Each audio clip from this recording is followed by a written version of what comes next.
ఓం నమో నారాయణాయ నమః. అసలు భక్తి ఎన్ని రకాలు, ఎటువంటి భక్తి కలిగి ఉండటం వల్ల ఎటువంటి ప్రయోజనాలు కలుగుతాయి అనేది ఇవాళ మనం తెలుసుకుందాం. భాగవతంలో నవవిధ భక్తులు అనగా 9 రకాలైనటువంటి భక్తుల గురించి, ఆ భక్తి భావాల గురించి చెప్పబడ్డాయి. అందుకు ప్రామాణిక శ్లోకం భాగవతంలోని ప్రహ్లాద ఘట్టంలో ఉందండి. ముందు శ్రవణ భక్తి. సత్పురుషుల వాక్యాలు, సద్గ్రంథాలు విన్న మానవుడు మంచివాడిగా మారటానికి అవకాశం ఉంటుంది. అంచేత ఇది జ్ఞానానికి మార్గం చూపేటువంటి భక్తి. దీనివల్ల మానవులకు భగవంతుడి పట్ల విశ్వాసం పెరుగుతుంది. పరీక్షిత్తు శ్రవణ భక్తిని ఆశ్రయించి మోక్షాన్ని పొందాడు. రెండవది కీర్తనా భక్తి. భగవంతుని గొప్ప లక్షణాలను కీర్తించడమే కీర్తనా భక్తి సారాంశం. వాల్మీకి, నారదుడు, తుంబురుడు, ప్రహ్లాదుడు, ఆళ్వార్లు, నయనార్లు, రామదాసు మొదలైన వాళ్ళందరూ కూడా కీర్తన భక్తితోనే మోక్షం పొందారు. తర్వాతది స్మరణ భక్తి. భగవంతుని లీలలను మనసులో నింపుకొని స్మరించటమే స్మరణ భక్తి. ఇందులో నామస్మరణం, రూపస్మరణం, స్వరూప స్మరణం అని 3 రకాలున్నాయి. మునులు, ప్రహ్లాదులు, ధ్రువుడు, తులసీదాసు, త్యాగరాజు మొదలైన వారు ఈ స్మరణ భక్తితో ధన్యులైనటువంటి వాళ్ళలో ఉన్నారండి. ఇక 4వ భక్తి పాదసేవన భక్తి. భరతుడు, గుహుడు మొదలైన వాళ్ళందరూ కూడా పాదసేవ ద్వారా ముక్తులైన వాళ్ళలో ఉన్నారు.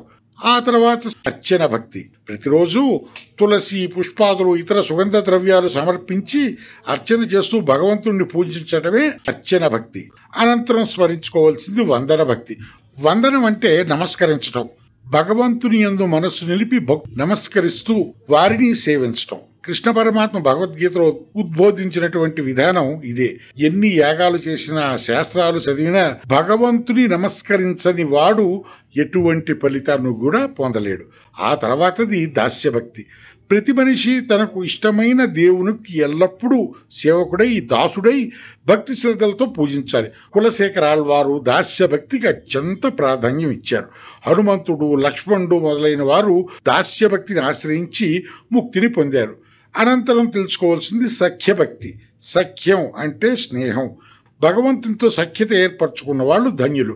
అర్జునుడు, సుగ్రీవుడు మొదలైన వాళ్ళందరూ కూడా సఖ్యభక్తితో స్వామి కృపకి పాత్రులయ్యారు.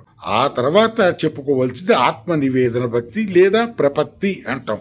ఆత్మ నివేదనం అనగా భగవంతునికి తప్ప ఇంకెవరిని ఆశ్రయించకుండా భగవంతుడు తప్ప మరెవరూ లేరని శరణాగతి కోరటం ఈ భక్తికి సంబంధించిన విధానం. ఈ మార్గాలన్నిటికన్నా ఆత్మ నివేదన సులభతరమైనటువంటి మార్గం. ఆ మార్గాన ద్రౌపది, గజేంద్రాదులు ముక్తి పొందారు. చూసారా, ఒక్కొక్క భక్తుడిది ఒక్కొక్క విధానం. కాబట్టి ఈ భక్తులన్నిటి లోతులను తెలుసుకుని మీకు ఏ రకమైనటువంటి భక్తి కుదురుతుందో దాని ప్రకారం భగవంతుని ఆశ్రయించడం అన్ని రకాలా కూడా శ్రేష్టం. ఓం నమః శివాయ.